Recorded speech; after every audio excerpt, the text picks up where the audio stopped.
समाजशास्त्र में लेक्चर की सीरीज को आगे बढ़ाते हुए आपके नए विचारक हैं बी मेलनिस्की, और इनसे रिलेटेड आपके टॉपिक, बुक्स और कॉन्सेप्ट डिस्कस किए जाएंगे जो आपकी प्रतियोगी परीक्षाओं के लिए बहुत इंपॉर्टेंट होते हैं।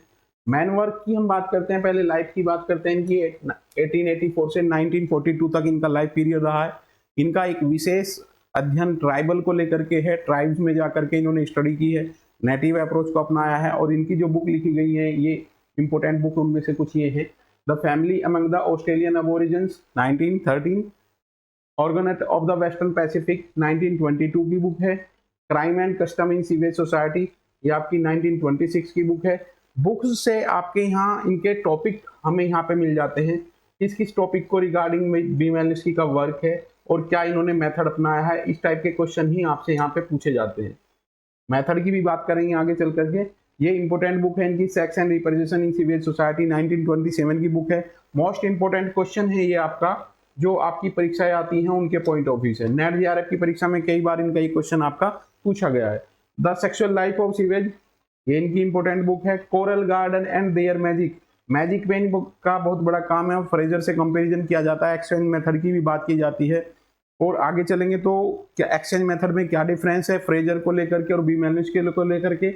मैजिक की बात करेंगे, दो प्रकार का इन्होंने मैजिक बताया है, white magic and black magic.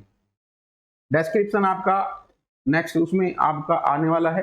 Freedom and civilisation 1944, the dynamics of cultural change, ये आपकी 1945 की बुक है। और a diary in the strict sense of term 1967 की बुक है। ये इनका कुछ इंपॉर्टेंट वर्क है जो इन्होंने अपने लाइफ पीरियड में किया है। एंथ्रोपोलॉजिस्ट है ये, एंथ्रोपोलॉजिस्ट की लिस्ट में इनका नाम अच्छे तरीके से आपका आता है। एंथ्रोपोलॉजी में इन्होंने जाकर के स्टडी की है, ह्यूमन मानव शास्त्र की बात की है और ट्राइबल चीजों को जाकर के ट्राइब्स के बीच रह करके उनकी स्टडी की है। नेक्स्ट चलते हैं बेटा इसमें। मैन वर्क आपने देख लिया है बी मेलनिस्की 1884 से 1942, मानव शास्त्र में प्रकार्यवादी सिद्धांत। अब आपने इमाइल दुर्खाइम को पढ़ा है तो आप देखोगे प्रकार्यवादी सिद्धांत की बात की है तो प्रकार्यवादी सिद्धांत को इंट्रोड्यूस करने वाले इमाइल दुर्खाइम है। इमाइल दुर्खाइम से प्रभावित थे और इमाइल दुर्खाइम के बहुत सा प्रभाव इनकी जीवनी, इनकी बुक्स को लेकर के देखने को मिलता है। प्रकार्यवादी सिद्धांत के प्रमुख पोलैंड के निवासी हैं। कभी कभी क्वेश्चन बन जाता है कि कौन से थिंकर कहाँ से बिलोंग करते हैं, तो पोलैंड के निवासी है बी मेलनिस्की। भौतिक शास्त्र और गणित में दीक्षित थे। इनका मेन सब्जेक्ट जो है वो मैथमेटिक्स था और इन्होंने फ्रेजर की बुक पढ़ी। फ्रेजर की द गोल्डन बो पढ़ने के बाद इनके मानव शास्त्र की तरफ इनको आकर्षित हो गए। इन पर दुर्खिम के प्रकार्यवादी विचारों का गहरा प्रभाव देखने को मिलता है। अगर आप देखोगे कि इनकी इंस्पिरेशन और इनकी आइडियोलॉजी इमाइल दुर्खाइम से प्रभावित होती है। सन 1915 से 18 के बीच न्यू गिनी, ये स्थान आपका आता है एग्जाम के पॉइंट ऑफ व्यू से, उत्तर पश्चिम में स्थित ट्रोबियान द्वीप के काली चमड़ी वाले मातृवंशीय निवासियों का लगभग 2 वर्षों तक अध्ययन इन्होंने किया है। यहाँ से आपके क्वेश्चन बनते हैं कि ट्रोबियान आइसलैंड पे इन्होंने 2 वर्षों तक अध्ययन किया है और इन मेलेनेशियाई द्वीपवासियों के समाज में उत्तराधिकार की बात की है और छायाधिकार स्त्रियों से स्त्रियों को होता था। आप देखोगे कि इनका जो स्टडी एरिया है वो है आपका ट्रोबियान आइसलैंड, ठीक है। ट्रोबियान द्वीपवासियों के बीच रह करके इन्होंने नेटिव अप्रोच को अपनाते हुए वहां उनके कल्चर, उनके खान पान, उनके रहन सहन और इनकी स्टडी इन्होंने की है। नेक्स्ट चलते हैं बेटा। इन्होंने अपने शोध कार्य में जिस विधि का प्रयोग किया है, ये आपका बहुत इंपॉर्टेंट क्वेश्चन है। सहभागी अवलोकन विधि और क्षेत्र कार्य पद्धति के नाम से जाना जाता है। अध्ययन में मेलनिस्की ने स्थानीय लोगों की भाषा सीखने और नेटिव अप्रोच, देशज दृष्टिकोण अपनाने पर बल दिया है। अब ये इनका मेथड है स्टडी करने का, तो यहाँ से आपके क्वेश्चन बनते हैं और एक क्वेश्चन यहाँ पे आपको लिख लेना है, बहुत इंपॉर्टेंट है। सहभागी अवलोकन, सहभागी अवलोकन की जब हम बात करते हैं तो इसमें कई क्वेश्चन आपके बनते हैं। किसने इंट्रोड्यूस किया? लिंडमैन ने। बुक है इनकी सोशल डिस्कवरी 1924। अब यहां से क्वेश्चन आपका बनता है नेक्स्ट, अपने शोध अध्ययन में, जब शोध अध्ययन की बात आती है तो शोध अध्ययन में किसने स्टडी किया है? आपका बी मेलनिस्की। जब आप देखोगे पुस्तक की बात आती है तो पुस्तक में सबसे पहले किया है आपका WF वाइट। इनकी बुक है street corner society, American Italian slum पे इनकी स्टडी है। और इन्होंने वहां पे इनकी एक बहुत महत्वपूर्ण कोटेशन आती है और कंपटीशन के पॉइंट ऑफ व्यू से ये क्वेश्चन भी आपका बहुत अच्छा है। इनकी एक कोटेशन है कि मैंने अपने अध्ययन को पूर्णतः असहभागी से स्टार्ट किया, बट जब मैंने अपने अध्ययन को कंप्लीट किया तो मैं पूर्णतः सहभागी उसमें मिला। तो देखोगे स्ट्रीट कॉर्नर सोसाइटी बुक है, अमेरिकन इटालियन स्लम की स्टडी की है। इस बुक में सबसे पहले WF वाइट ने सहभागी अवलोकन का अध्ययन किया है। अब एक क्वेश्चन पॉइंट आपका बनता है, इंडिया में सबसे पहले किसने इस मेथड को यूज किया है? तो MN श्रीनिवास का नाम यहाँ पे आता है। आप देखोगे यहाँ से आपके कई थिंकर मैंने सोशियोलॉजी से रिलेटेड आपको करा दिए हैं, जो पॉइंट ऑफ व्यू से एग्जाम के पॉइंट ऑफ व्यू से बहुत इंपॉर्टेंट पॉइंट है। और ये यहाँ से क्वेश्चन आपके पूछे जाते हैं, मैच द फॉलोइंग करके भी आपसे इसे पूछ लेंगे। तो ये नेटिव अप्रोच बताया आपको, स्थानीय लोगों की भाषा सीखने और उन्हें नेटिव अप्रोच अपनाने पर बल दिया है। नेक्स्ट पॉइंट में है मेलिन्स्की का शैक्षिक जीवन लंदन स्कूल ऑफ इकोनॉमिक्स में बीता है। आप देखोगे जहां इन्होंने 1924 में रीडर और 27 में सामाजिक मानव शास्त्र के प्रथम पीठ के चेयर प्रोफेसर के रूप में नियुक्त हुए हैं। इनके अनुसार समस्त मानव संस्कृति, ये इनका महत्वपूर्ण इंपोर्टेंट पॉइंट है, संस्कृति का कार्य मूलतः मानव की मौलिक आधारभूत आवश्यकताओं की पूर्ति करना है। इनका पूरा जो वर्क है वो कल्चर को लेकर के है, कल्चर किस तरीके से ह्यूमन बीइंग की फुलफिल करती है नीड, आवश्यकताओं का सिद्धांत, संस्कृति को लेकर के इन्होंने आवश्यकताओं का सिद्धांत दिया है। और इन्होंने कहा कि हर एक कल्चर ट्रेड क्या करता है, ह्यूमन की आवश्यकताओं की पूर्ति करता है। ये इनका एक सेंट्रल पॉइंट है पूरी स्टडी को लेकर के, ठीक है। सभी संस्कृति तत्व किसी न किसी रूप में समाज में व्यक्तियों की आवश्यकताओं की पूर्ति करते हैं। इनके अनुसार कर्मकांड, नातेदारी, प्रतिमान और आर्थिक विनिमय, खुला रिंग को लेकर के इनकी स्टडी है। और आप देखोगे कि किस तरीके से गिफ्ट एक्सचेंज होता है ट्राइब्स में, उसको लेकर के इन्होंने खुला रिंग दिया है की व्याख्या इनकी उत्पत्ति के आधार पर किए जाने के बजाय वर्तमान में उपयोगिता या समाज में उनके प्रकारों के आधार पर की जानी चाहिए।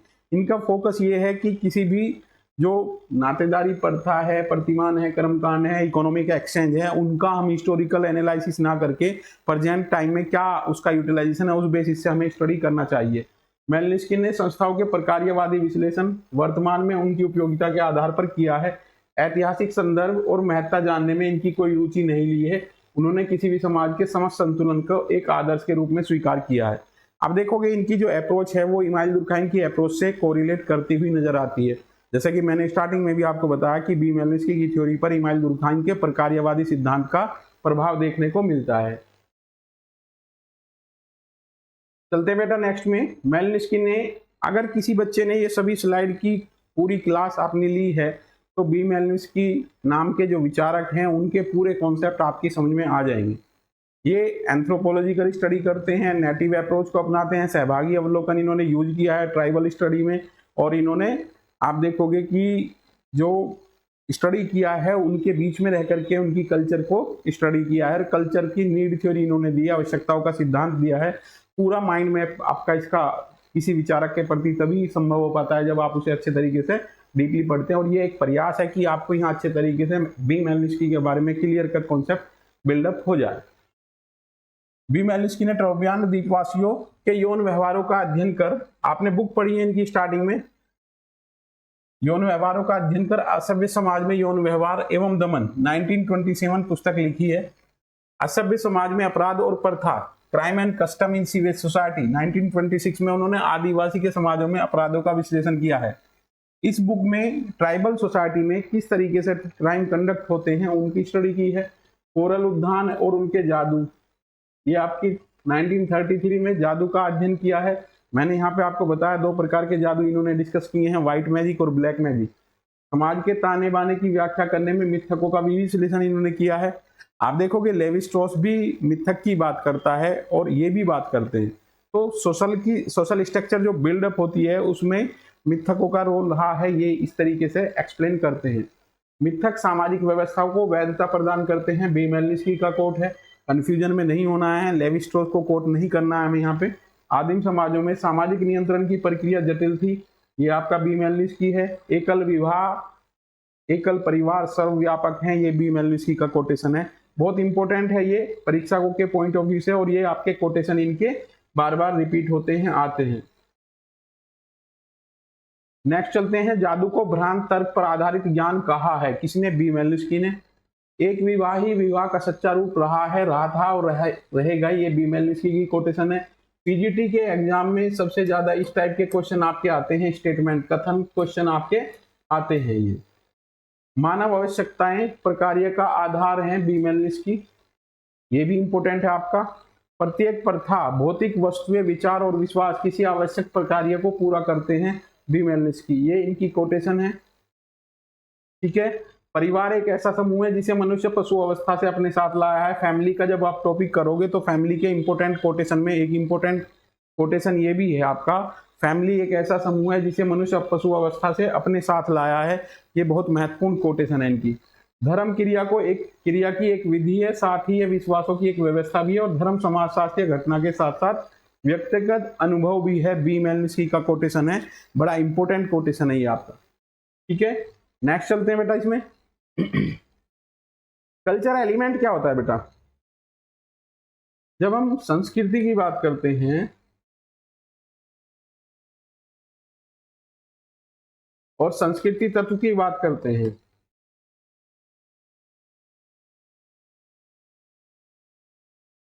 संस्कृति तत्व किसी भी कल्चर का वो छोटे से छोटा पार्ट है जो एक यूनिट के तौर पे हम देख सकते हैं।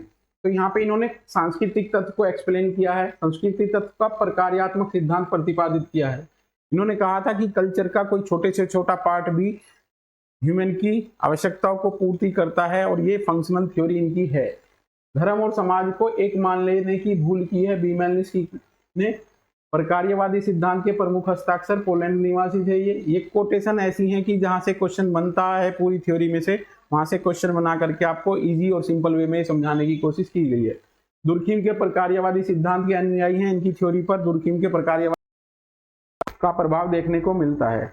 मेलिन्स्की ने न्यू गिनी के उत्तर पश्चिमी ट्रोबियान द्वीप के काली चमड़ी वाले लोगों का अध्ययन किया है। मेलेनिया से द्वीपवासियों के समाज में उत्तराधिकार और दायाधिकार स्त्रियों से स्त्रियों को होता है, ये पहले भी आपका रिपीट हो चुका है। नेक्स्ट देखोगे बेटा, नेटिव अप्रोच अपनाने पर बल दिया है, ये पूरा मैंने आपको करा दिया है। मेलिन्स्की ने ऑस्ट्रेलिया के आदिवासी और मैलद्वीप के लोगों का अध्ययन किया है। ट्रोबियाना द्वीप समूह के इन क्षेत्रीय शोध कार्य किया है या सहभागी अवलोकन किया है। सहभागी अवलोकन बहुत इंपॉर्टेंट है, डिस्क्रिप्शन अभी मैंने आपको करा दिया है। यहाँ से और जितने रिलेटेड टॉपिक हो सकते थे, एमएन श्रीनिवास, डब्ल्यूएफ वाइट और लिंडमैन को भी मैंने यहाँ कवर कराया आपका। दक्षिण अफ्रीका के समुदाय और मैक्सिको की पाल्बो इंडियंस का अध्ययन किया है मेलिन्स्की ने। आप देखोगे कि ये इंपॉर्टेंट पार्ट है इसका, ठीक है, और इससे क्वेश्चन आपके बनते हैं। मेलिन्स्की का फंक्शनलिज्म का जिक्र अगर हम करते हैं, मेलिन्स्की के प्रकार्यवाद का जिक्र करते हैं, तो प्रकार्यवाद में संस्कृति के महत्वपूर्ण स्थान प्राप्त है, ये इन्होंने कहा है। फैमिली फंक्शनलिज्म की जब हम बात करते हैं तो संस्कृति को कोरिलेट किया है इन्होंने, संस्कृति व्यक्ति की आवश्यकताओं की पूर्ति करती है, ये इनका फेमस कोट है। और आप देखोगे आवश्यकताओं के प्रकार भी इन्होंने आगे चल करके दिए हैं, जहां से नेट जेआरएफ की परीक्षा के साथ साथ असिस्टेंट प्रोफेसर की परीक्षा में भी क्वेश्चन आपके पूछे जाते हैं। मेलिन्स्की के अनुसार मानव अपनी आवश्यकताओं की पूर्ति के लिए संस्कृति का निर्माण किया है। संस्कृति के अंगों द्वारा मानव आवश्यकताओं की पूर्ति किया जाने का योगदान उसका प्रकार्य है। किसी भी संस्कृति का तत्व तब तक वो प्रकार्यात्मक रोल प्ले करेगा, तब तक वो विद्यमान होगा। अगर प्रकार्यात्मक रोल उसका खत्म हो जाता है तो उसका अस्तित्व खत्म हो जाता है। संस्कृति के विभिन्न अंगों का विशिष्ट स्वरूप ही नहीं होता, बल्कि एक विशिष्ट कार्य भी होता है। संस्कृति का कोई भी तत्व या इकाई, कल्चर ट्रेट की हम बात कर रहे हैं यहाँ, बेकार नहीं होती है, उसमें मानव का कोई न कोई काम अवश्य निकलता है। किसी भी सांस्कृतिक तत्व का अस्तित्व इस बात पर निर्भर करता है कि वह मानव के किस काम आ रहा है या नहीं आ रहा है। यह मेलिन्स्की का प्रकार्यवाद है। अब यहाँ पे इंपोर्टेंट क्वेश्चन आपका जो बनता है कि मेलिन्स्की का प्रकार्यवाद व्यक्तिवादी प्रकार्यवादी है। ये कैसा है बेटा? व्यक्तिवादी प्रकार्यवादी। ये इंपोर्टेंट क्वेश्चन है इनका, और यहां से क्वेश्चन आपके बनते हैं। मेलिन्स्की व्यक्ति के समाज में अधिक महत्वपूर्ण मानते हैं। मानव की आवश्यकताएं ही इनके अध्ययन का केंद्रीय वस्तु है। मानव की आवश्यकताएं। अब यहाँ पे नीड थ्योरी आ जाता है आपका, नीड थ्योरी आ जाता है। संस्कृति को इन्होंने आवश्यकताओं के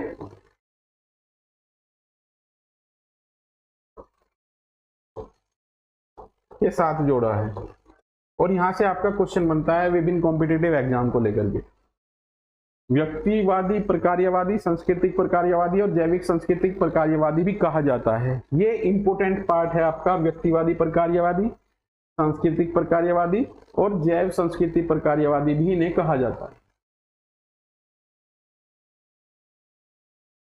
मेलनिस्की के अनुसार संस्कृति, कल्चर अकॉर्डिंग टू मेलनिस्की क्या है? मेलनिस्की की मानता है कि संस्कृति की अवधारणा को मानवीय आवश्यकताओं के संदर्भ के बिना समझा नहीं जा सकता। मेलनिस्की के अनुसार संस्कृति प्राप्त आवश्यकताओं की एक व्यवस्था और उद्देश्य मूलक क्रियाओं की एक संगठित व्यवस्था है। आप देखोगे जब भी मेलनिस्की को हम पढ़ते हैं, ज्यादा इन पे कंटेंट तो ज्यादा नहीं है, बट इनका विशेष फोकस जो है कल्चर को लेकर के, नीड थ्योरी को लेकर के है। तो कुछ मेन पॉइंट ही यहाँ पे हम डिस्कस करेंगे और ज्यादा कंटेंट ना लेकर के जो क्वेश्चन आते हैं आपके, उन चीजों को फोकस करके ये टॉपिक आपको कवर कराया जा रहा है। नेक्स्ट है आपका मेलनिस्की ने आवश्यकताओं के सिद्धांत द्वारा नीड थ्योरी, कल्चर की नीड थ्योरी इन्होंने दी है। संस्कृति की व्याख्या करते हुए मानव की निम्नलिखित आवश्यकताओं की बात की है। ये आपका एग्जाम के पॉइंट ऑफ व्यू से इंपॉर्टेंट क्वेश्चन है। कितने प्रकार की आवश्यकताओं का जिक्र बी मेलनिस्की ने किया है? ये क्वेश्चन आपका PYQ में प्रीवियस ईयर में आपके बार बार पूछे गए हैं। पहली है इनकी प्राथमिक या जैविक आवश्यकताएं, बायोलॉजिकल नीड्स कितनी है आपकी? यहाँ पे इन्होंने 7 नीड दी हैं। पोषण दिया है, प्रजनन दिया है, आराम दिया है, स्वास्थ्य दिया है, सुरक्षा दी है और गति दी है और वृद्धि दी है। आप देखोगे ये 7 प्रकार की आवश्यकताएं हैं जिनका जिक्र बी मेलनिस्की ने किया है बायोलॉजिकल नीड के तौर पर। यहां से आपके क्वेश्चन बनते हैं बायोलॉजिकल नीड्स। अब आप देखोगे कि कल्चर हमारी इन सभी चीजों की आवश्यकताओं की पूर्ति करने में किस तरीके से योगदान देती है, ये उनका अध्ययन का केंद्र है। नेक्स्ट देखेंगे हमारी सेकंड प्रकार की जो नीड्स का जिक्र किया इन्होंने, सेकेंडरी नीड है आपकी राजनीति, आर्थिक, शिक्षा और कानून आदि आवश्यकता। ये आपकी सेकेंडरी नीड है। वो प्राइमरी नीड थी, बायोलॉजिकल नीड थी, ये सेकेंडरी नीड है। थर्ड में देखोगे आपके प्राइमरी नीड को लेकर के ज्यादा क्वेश्चन आपके पूछे जाते हैं। ये है आपकी सिंबॉलिक नीड, नॉलेज, जादू, धर्म, खेलकूद, करुणा, ये इनकी सिंबॉलिक नीड है। आप देखोगे इन्हें 3 प्रकार की नीड का यहाँ पे जिक्र किया है। प्राइमरी नीड को लेकर के जो 7 प्रकार की आवश्यकता बताई हैं, उनको लेकर के कॉम्पिटिटिव एग्जाम में क्वेश्चन आपके पूछे जाते हैं। मानसिक और नैतिक एकीकरण वाली आवश्यकता यहाँ पे बताया, मूलभूत आवश्यकताएं और व्युत्पन्न आवश्यकताओं के आधार पर एक प्रकार्यात्मक सिद्धांत दिया है। बेसिक नीड जो स्टार्टिंग में आपकी बायोलॉजिकल नीड का जिक्र किया है, मेलनिस्की ने समाज को 3 स्तरों पर देखा है, बायोलॉजिकल, संरचनात्मक अरेंजमेंट और प्रतीकात्मक व्यवस्था। ये मेलनिस्की के 3 स्तर हैं जिसमें समाज को उन्होंने स्टडी किया है अलग अलग स्तरों को लेकर के। ठीक है,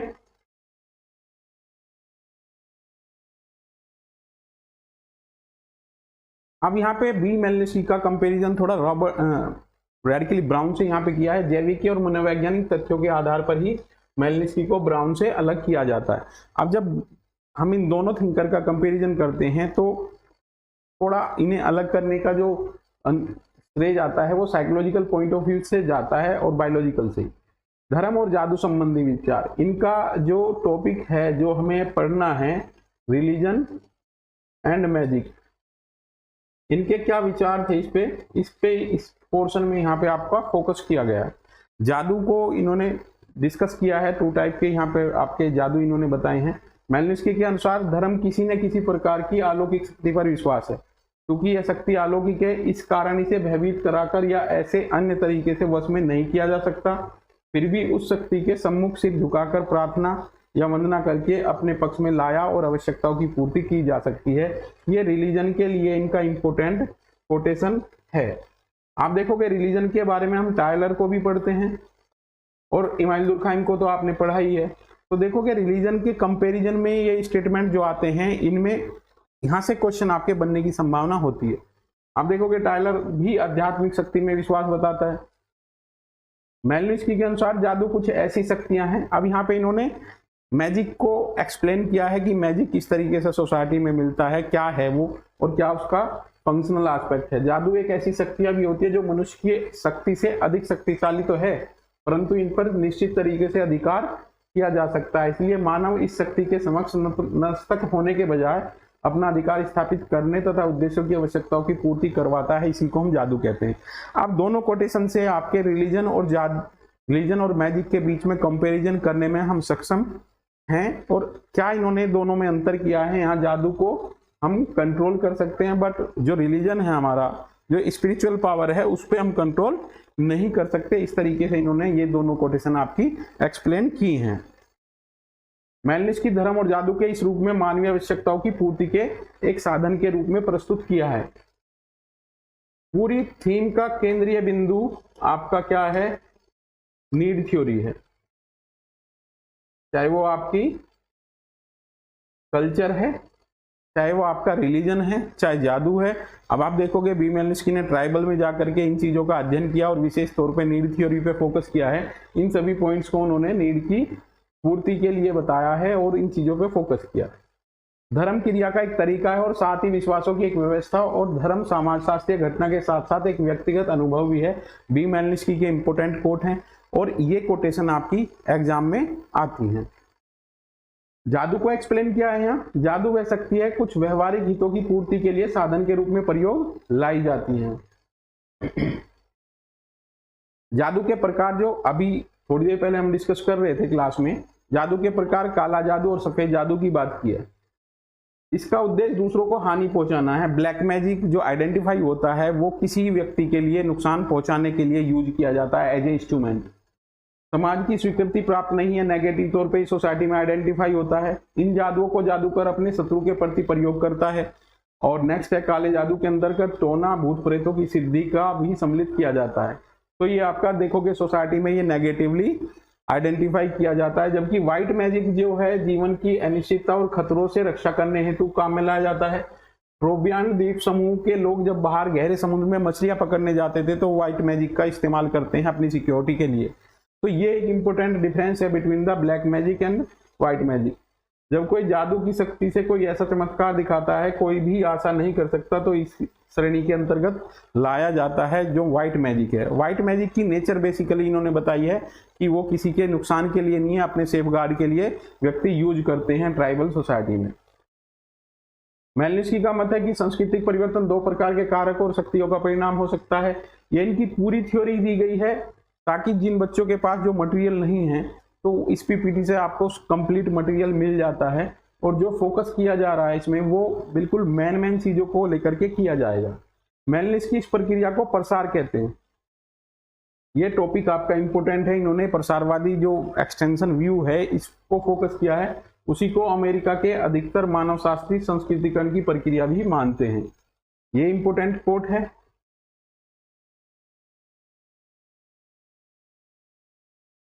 मेलनिस्की ने प्रकार्यवाद के विश्लेषण में व्यक्ति के अस्तित्व पर अधिक जोर दिया है। अभी हम कंपैरिजन कर रहे थे इमाइल दुर्खाइम के साथ इनकी थ्योरी का, तो आप देखोगे कि भी मेलनिस्की ने व्यक्ति के अस्तित्व और उसकी आवश्यकताओं को फोकस करने के बाद ही सभी पॉइंट्स को व्यक्ति की आवश्यकताओं से जोड़ करके देखा है। चाहे वो धर्म है, चाहे वो मैजिक है, चाहे हमारी कल्चर है, कल्चर ट्रेट है, तो इस पॉइंट ऑफ व्यू को इन्होंने देखा है। तो इसीलिए इनके जो प्रकार्यवाद को हम व्यक्तिवादी प्रकार्यवादी कहते हैं। आपसे कई बार ये क्वेश्चन पूछा जाता है कि बी मेलनिस्की किस प्रकार के प्रकार्यवादी हैं, तो व्यक्तिवादी प्रकार्यवादी के रूप में जाने जाते हैं। धर्म और मैजिक को पवित्र, विज्ञान, धर्म और जादू को पवित्र और विज्ञान को अपवित्र मानते हैं बी मेलनिस्की। ये कोट इंपोर्टेंट है आपकी। जादू को मानवीय आवश्यकताओं की पूर्ति में सहायक मानते हैं। विवाह नातेदारी का मूल स्रोत है। जब आप फैमिली किनशिप पढ़ोगे तो वहां भी ये चीजें आपकी रिपीट होंगी। बार बार ये क्वेश्चन आता है और पीजीटी के पॉइंट ऑफ व्यू से बहुत इंपॉर्टेंट क्वेश्चन है। किसने कहा है कि विवाह नातेदारी का मूल स्रोत है? निरपेक्ष प्रकार्यवाद की अवधारणा दी है बी मेलनिस्की ने। आप देखोगे कि जो स्टडी मटेरियल है उसके पॉइंट ऑफ व्यू से मेलनिस्की की कॉन्सेप्ट अधिक निकल करके आ रहे हैं। मेलनिस्की के सिद्धांत विचारों को शुद्ध प्रकार्यवाद कहा है। ठीक है। मेलनिस्की ने सहभागी अवलोकन, पार्टिसिपेंटरी ऑब्जर्वेशन पद्धति के माध्यम से जनजातीय मानव शास्त्रीय अध्ययन किए हैं। एंथ्रोपोलॉजिकल स्टडी में फर्स्ट टाइम अपनी रिसर्च में मेलिन्स्की के द्वारा पार्टिसिपेंट ऑब्जर्वेशन यूज किया गया है। ठीक है, यहाँ पे एक वर्ड और आता है आपका एथनोग्राफिक स्टडी। एथनोग्राफिक स्टडी में जब हम किसी समूह के बीच रह करके उसकी कल्चर की स्टडी करते हैं, that is study known as ethnographic study. Trobriand द्वीप समूह न्यूगिनी के मातृवंशीय लोगों का अध्ययन मेलनेशियाई लोगों के सहभागी अवलोकन द्वारा किया है। प्रकार्यात्मक पर सार्वभौम बल देते हैं। फंक्शनलिज्म को लेकर के इनका विशेष फोकस है और हर पॉइंट ऑफ व्यू को ये फंक्शनल एस्पेक्ट से देखते हैं। मेलनेस्की का प्रकार्यवाद सार्वभौमिक प्रकार्यवाद की संज्ञा दी है आर.के. मर्टन। मेलनेस्की ने प्रकार्यवाद को सार्वभौमिक प्रकार्यवाद की संज्ञा दी है। यहाँ पे आपका ये कोट है आपका आर.के. मर्टन को लेकर के। नेक्स्ट चलते हैं। मेलनेस्की ने विनिमय सिद्धांत की बुनियादी आधार पर गैर भौतिक यानी सांस्कृतिक मानते हैं। अब इन्होंने एक्सचेंज थ्योरी दी है। एक्सचेंज थ्योरी में इन्होंने कुलारिंग दिया है और ट्राइब्स के बीच में किस प्रकार उपहार विनिमय होता है ये इन्होंने फोकस किया है। और जो उपहार विनिमय की प्रक्रिया है वो सोसाइटी में किस तरीके से फंक्शन क्रिएट करती है या उसका क्या फंक्शन है, इस चीजों करके फोकस इन्होंने किया है। फ्रेजर विनिमय सिद्धांत के आधार पर आर्थिक अभिप्रेरणा मानते हैं। फ्रेजर का जो सिद्धांत है वो इकोनॉमिक एक्सचेंज को फोकस करता है, जबकि इनका जो सर्वप्रथम आर्थिक विनिमय और सामाजिक विनिमय के साथ मेलनेस्की ने एक्सचेंज थ्योरी को जोड़ा है। फ्रेजर टोटली इकोनॉमिक एक्सचेंज की बात करते हैं और इसे सोशल एक्सचेंज के साथ साथ बी मेलनेस्की ने इसे जोड़ के रखा है। जब आदिम समाजों के सदस्य में सांस्कृतिक और सामाजिक विनिमय होता है तो उसके पीछे कहीं ना कहीं आर्थिक अभिप्रेरण नहीं होता है। यदि कोई अभिप्रेरण है तो वो है मनोवैज्ञानिक। ये कोटेशन आपकी बी मेलनेस्की की है और फ्रेजर को पढ़ने के बाद उनकी थ्योरी में इन्होंने ये मॉडिफिकेशन किया है। मेलनेस्की सामाजिक आवश्यकताओं की अपेक्षा मनोवैज्ञानिक आवश्यकताओं पर अधिक जोर देते हैं। आप देखोगे पूरे लेक्चर में B Malinowski need theory, culture, religion, magic, crime and custom, ये इनके की पॉइंट हैं और इनको लेकर के ही आपसे आगामी परीक्षाओं में क्वेश्चन पूछे जाते हैं। आदिम जाति समूह में भेंट देने की परंपरा को मेलनेस्की ने कुलारिंग से जोड़ा है और कुलारिंग का उल्लेख किया है। माता पिता और उसकी संतान परिवार के 3 आधारभूत स्तंभ है, ये मेलनेस्की का कोटेशन है। विवाह यौनाचार को नहीं बल्कि पितृत्व की अनुवाज्ञा लाइसेंस प्रदान करता है, ये भी आपकी बी मेलनेस्की की कोटेशन है।